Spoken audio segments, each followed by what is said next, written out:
Bapak-bapak dan ibu-ibu jemaah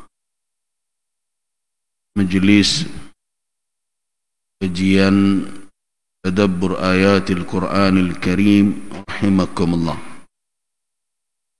Setelah kita berbicara cukup lama tentang masalah kewarisan, tiba kita saatnya membicarakan tentang persoalan lain yang muncul di dalam kehidupan berkeluarga.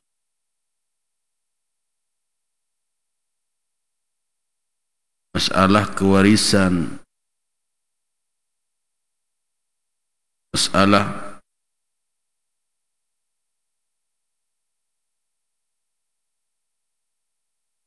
nikahan, masalah anak-anak yang tumbuh tanpa ada orang tua. Semua persoalan itu adalah masalah yang muncul di tengah kehidupan keluarga rumah tangga. Suratun Nisa, surah An-Nisa ini poros pembahasannya, tunjuk yang utama yang ada di dalamnya adalah masalah kehidupan berumah tangga terus.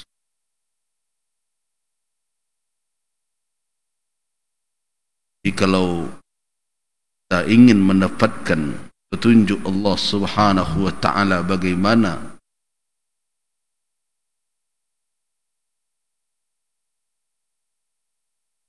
menghadapi berbagai persoalan dalam rumah tangga, maka Suratun Nisa adalah salah satu jawaban yang diberikan oleh Allah Subhanahu wa taala di dalam kehidupan kita.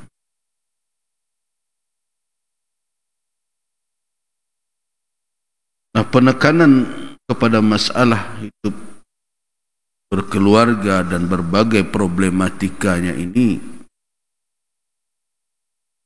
menunjukkan bagaimana bahwa Islam itu adalah tuntunan atau ajaran yang memang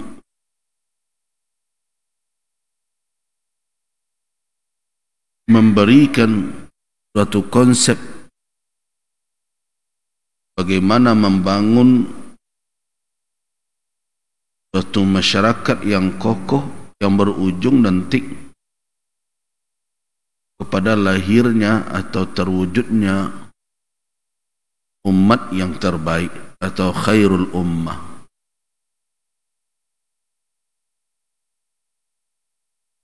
Kita banyak bertemu dengan konsep-konsep bagaimana membangun suatu masyarakat, tetapi kadang hanya mengobati atau memberikan petunjuk dalam segmen-segmen tertentu.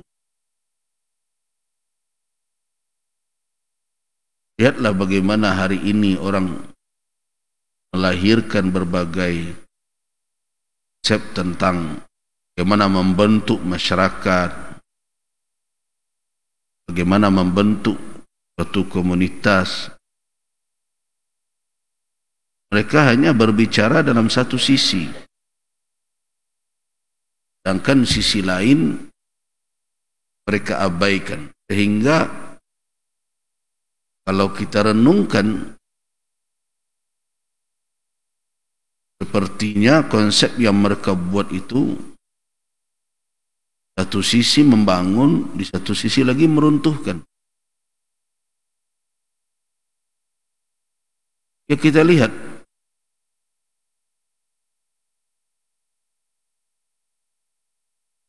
mereka bermasalah misalnya tentang generasi muda. Satu sisi mereka buat bagi kegiatan-kegiatan yang mencoba untuk menyadarkan anak-anak muda ini akan peran tanggungjawab masa depan yang harus mereka persiapkan. Tapi di sisi lain mereka buat pula kegiatan yang membuat anak-anak muda ini lupa diri.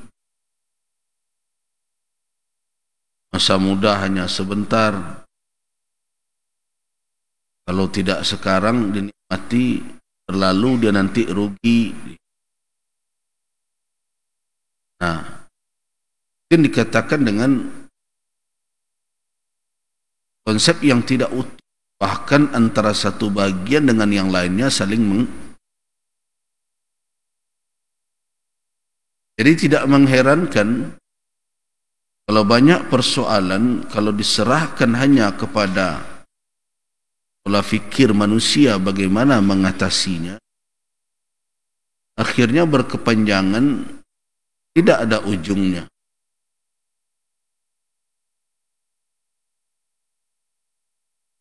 Nah, ini yang sedang dialami oleh umat kita hari ini, umat Islam.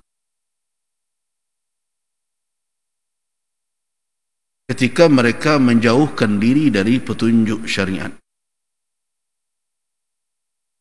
mereka coba mencari petunjuk-petunjuk lain. Mereka cari konsep-konsep alternatif yang tentu itu mereka ambil dari peradaban-peradaban lain yang tumbuh bukan dari petunjuk. Apa yang kita rasakan hari ini, kalau kita umpamakan bagaikan petuah atau ungkapan orang Minangkabau, kita tidak seolah-olah tidak bertemu masalah. Orang awak mengumpamakan bak mencari ketiak ular. Ketiak ular di mana kira-kira? Nah, kemudian kita coba menyelesaikannya.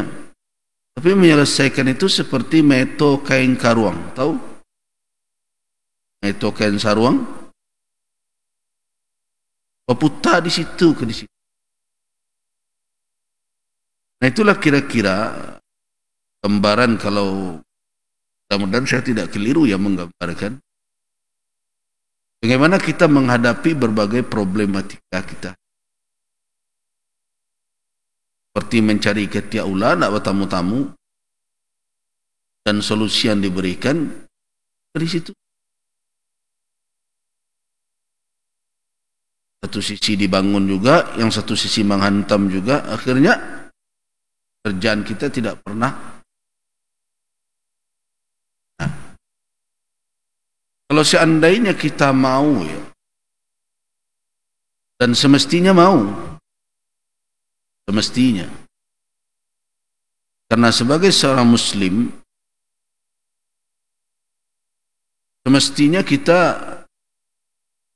tidak punya alternatif lain kalau ingin kita menjadi umat yang baik, khaira ummah, menjadi manusia yang hidup di muka bumi ini di dalam ridha Allah Subhanahu wa taala. Tidak ada pilihan melainkan hidup dengan petunjuk. Itu adalah konsekuensi dari pilihan kita sebagai seorang muslim. Jika kita memilih Islam sebagai agama kita, Allah sebagai Rabb kita, Muhammad sebagai Nabi kita, sebagaimana yang kita katakan, raditu billahi rabba wa bil islami dina bi Muhammadin nabiyyan wa rasulah. Itu kan komitmen yang tidak sederhana sebenarnya, walaupun pengucapannya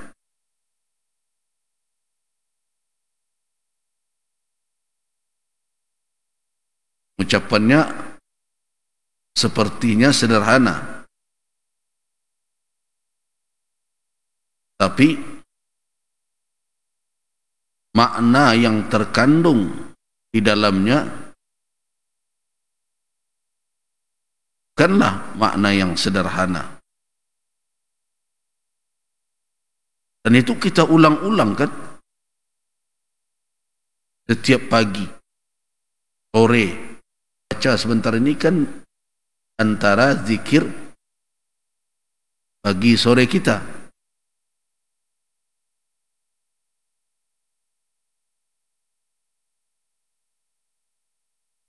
Siapa yang mengatakan itu, maka orang tersebut dijanjikan oleh Nabi sallallahu alaihi wasallam mendapatkan surga. Kan begitu? Makanya kita ulang setiap sore, kita perbaharui komitmen kita. Dalam hadis dan ibu-ibu bisa lihat hadis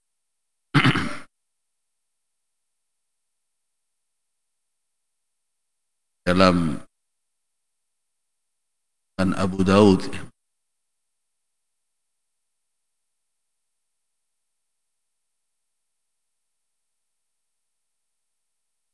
dari Abi Sa'id Al-Khudri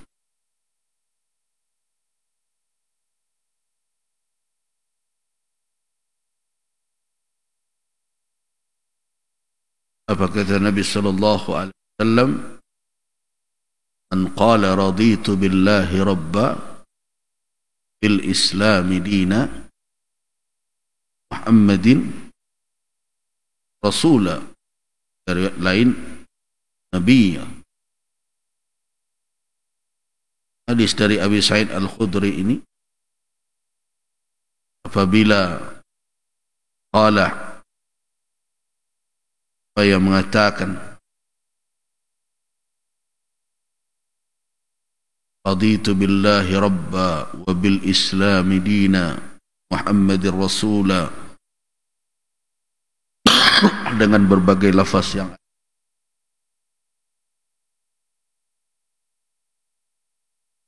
ada riwayat yang mengatakan man qala ya asbaha raditu billahi rabba bil islam dina Muhammadin nabiyya, berbagai lafaz tersebut. Ini menunjukkan apa? Menunjukkan bahawa sebagai seorang muslim semestinya komitmen kita setiap hari itu tidak berubah, bahawa Allah adalah Rabb kita, Islam adalah agama kita, dan Muhammad adalah Nabi dan Rasul kita. Nah, itu komitmen seorang muslim. Nah, kalau melihat itu dan memahami kalimat-kalimat tersebut, kita sebenarnya sudah bisa mengambil kesimpulan bahawa kita tidak punya pilihan. Tidak punya pilihan di dalam hidup ini, melainkan menjadikan Islam sebagai jalan kehidupan. Nah, menjadikan Islam sebagai jalan kehidupan, mau tidak mau, salah satu caranya itu adalah jika kita berhadapan dengan berbagai persoalan hidup, maka solusinya adalah Islam. Kita tidak mencari solusi di luar Islam.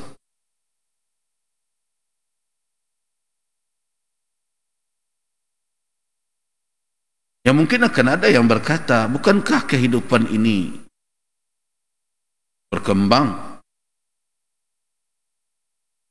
Manusia diberikan oleh Allah Subhanahu wa taala potensi untuk bisa berinovasi sehingga lahirlah berbagai peradaban. Apakah berarti umat Islam akan terkurung, menjadi tertutup, tidak bisa menerima berbagai penemuan dan sebagainya? Kita katakan bahwa Islam tidak sesempit yang Anda bayangkan. Kita tahu bahwa ajaran Islam itu memiliki qawaid atau usul, kaedah-kaedah yang menjadi dasar-dasar dan dipakai oleh setiap Muslim dalam kehidupan ini untuk menyikapi perkembangan yang ada. Dia tidaklah sempit. Tetapi bukan bermakna setiap yang ada itu, yang ditemukan oleh manusia itu, bisa diambil oleh seorang Muslim tanpa mempedulikan apakah dia akan mendatangkan mudarat atau mendatangkan manfaat. Nah, seorang Muslim yang mengerti dengan Islamnya, dia tidak akan menjadi adu, tidak menjadi musuh dari peradaban yang muncul selama peradaban itu membawa maslahatan kepada umat, membawa maslahatan kepada kehidupan dunia dan tidak akan merusak kehidupan akhirat. Begitu seorang Muslim memahami din agamanya. Jadi jangan dikatakan jika ada seruan untuk menjadikan Islam sebagai sebagai solusi, sebagai jalan keluar dari berbagai problem kehidupan, berarti umat ini sedang menjadi manusia yang tersungkup bagaikan katak di dalam tempurung. Bukan berarti itu seruan untuk mengisolasi diri dari perkembangan kemajuan peradaban dunia. Itu keliru kalau begitu cara memahami Islam. Islam adalah agama yang memiliki usul thabitah, memiliki dasar-dasar, pondasi yang kokoh yang membuat eksistensinya bertahan sampai hari kiamat tiba. Di sisi lain, usul itu tidak membuat umat Islam menjadi kaku, sehingga dia tidak bisa menyikapi perkembangan zaman ini. Islamlah yang memberikan bingkai agar perkembangan yang ada tidak tumbuh sebagai apa? Sebagai perusak keberadaan manusia. Di satu sisi lain, dia mendorong manusia untuk terus menjalankan perannya sebagai khalifah di muka bumi ini, memakmurkannya, buat kemaslahatan di dalamnya. Di satu sisi lain apa? Ya, singkirkan hal-hal yang akan merusak. Nah, itulah yang kita fahami dari kesempurnaan Islam itu. Karena itu, setiap kita mencoba membaca bagaimana petunjuk syariat melalui wahyu yang diterima oleh Rasulullah SAW di dalam Al-Quran dan Sunnah Nabi, sebenarnya kita menemukan kesempurnaan ajaran tersebut. Di antara bentuknya adalah dia tidak menyelesaikan masalah hanya dari satu sisi. Yang pertama, dari berbagai sisi. Dia tidak menyelesaikan, misalnya kita ambil contoh masalah ekonomi. Dia tidak hanya berbicara tentang bagaimana orang miskin bisa makan. Bukan hanya perkara itu. Sehingga jangan dibayangkan bahwa kalau orang sudah dikasih makan gratis kemudian selesai sudah masalah. Islam berbicara perkara yang mendasar. Apa itu? Keadilan dalam berbagai aspek. Keadilan dalam permodalan, keadilan dalam peluang kerja, keadilan dalam pendistribusian modal dan berbagai macam, termasuk juga keadilan di dalam memiliki lahan. Hari ini di negeri ini kita bicara tentang makan, tidak berbicara tentang keadilan bagaimana lahan ini bisa dimiliki oleh orang dengan berkeadilan. Pak, bayangkan ada satu orang atau sekelompok orang menguasai sekian juta hektar negeri ini, dan itu dia menumpuk kekayaan orang lain, hanya hidup di bawah apa? Di bawah tetesan keringat untuk menjaga hak milik sekelompok orang.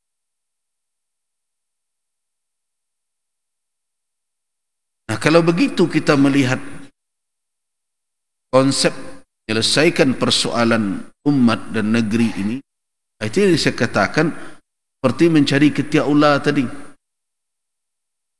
Sangko-sangko keikoyo ketiaknya, ternyata tidak.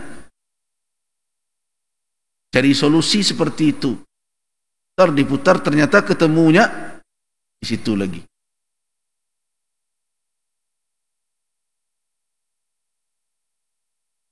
Nah, apakah belum akan tersadar umat yang mengaku sebagai Muslim agar mereka kembali kepada kitab Allah? Setidaknya mereka menjadikan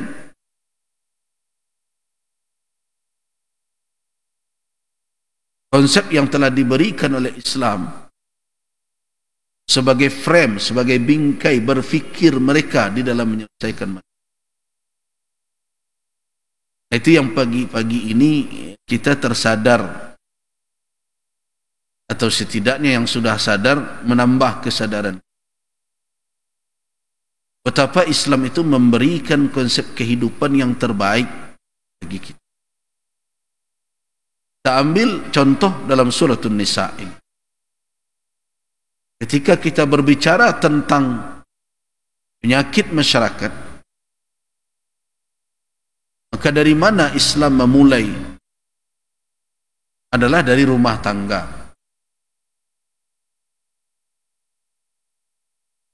Surah An-Nisa, salah satu poros pembahasannya atau topik utama petunjuk yang ada di dalam surah An-Nisa itu berporos kepada apa? Pada rumah tangga. Jadi berbagai persoalan yang muncul di tengah masyarakat, dari mana mulai dipadamkan? Sama yang terdiri dari sekian banyak orang, tetapi mulai dari menata kehidupan masyarakat terkecil. Apa bentuknya kehidupan masyarakat terkecil? Yaitu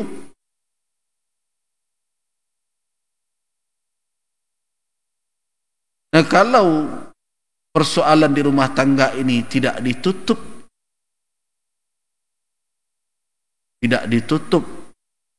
potensi-potensi terjadinya kekisruhan, pertikaian, khusuman, maka masalah itu akan terbawa ke mana?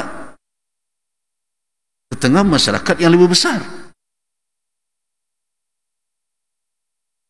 Nah, kalau ini dibawa ke tingkat masyarakat yang lebih besar, masalahnya akan semakin kompleks.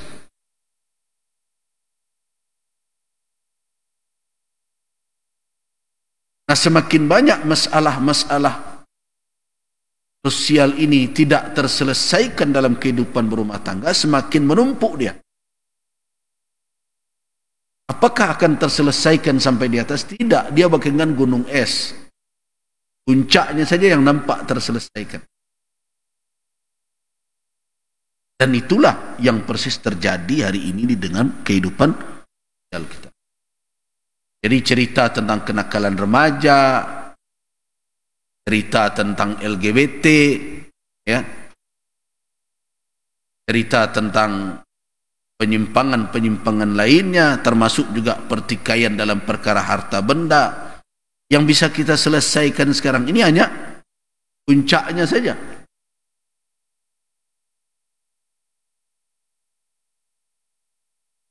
sebenarnya masalahnya itu banyak terjadi di dalam kehidupan berumah tangga yang tidak tuntas. Tapi kita tidak mau juga menyadari. Apa tandanya bahwa kita tidak menyadari? Kita tidak mau serius memperbaiki kembali batu bata yang menjadi susunan dari bangunan masyarakat itu. Apa itu? Rumah tangga. Nah, kalau kita berbicara dari sisi petunjuk Al-Quranul Karim, orang juga kan kalau kita bicara surat An-Nisa, dari mana mulai? Yang kan dari pernikahan, dari pasangan. Ya ayuhan nasu taqu rabbakum alladhi khalaqakum min nafsin wahidah wa khalaqa minha zawjaha bassa minhuma rijalan katsiran wa nisaa wattaqullaha alladhi tasaaluna bihi wal arham allaha ana alaikum raqibah. Itu ayat pertamanya. Dan terus berbicara tentang bagaimana anak-anak, cara tentang anak yatim. Apa ini dahulu yang dibicarakan? Yang paling harus diperhatikan adalah anak-anak yang tidak ada yang bertanggung jawab atas mereka secara langsung. Ini adalah potensi yang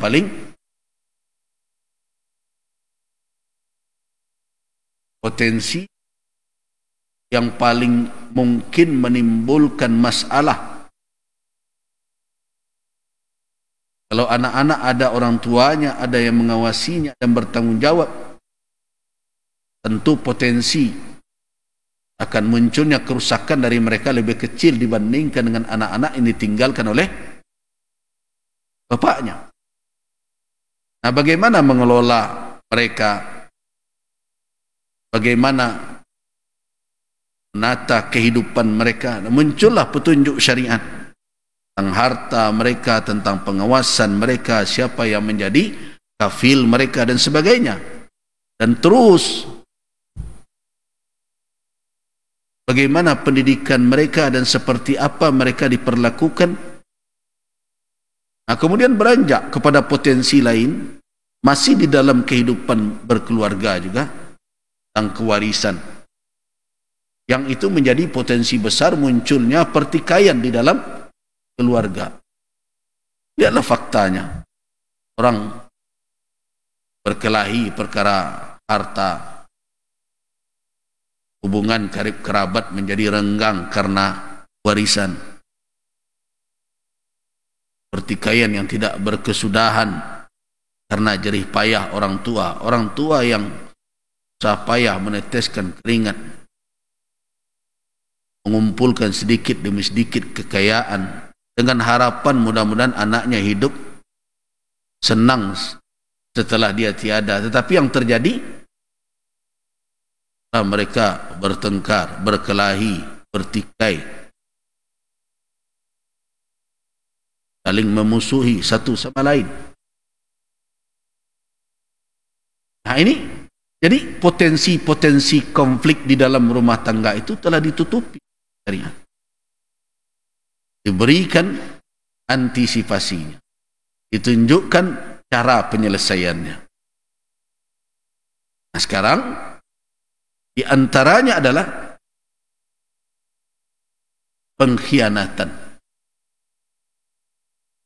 yang muncul di tengah keluarga, di tengah rumah. Nah, bagaimana Islam mengantisipasi itu? Memberikan peringatan, jangan sampai persoalan seperti itu muncul tanpa ada penanganan yang tepat. Nah, itulah yang kita bicarakan kita temukan di dalam ayat 15 surat An-Nisa tersebut.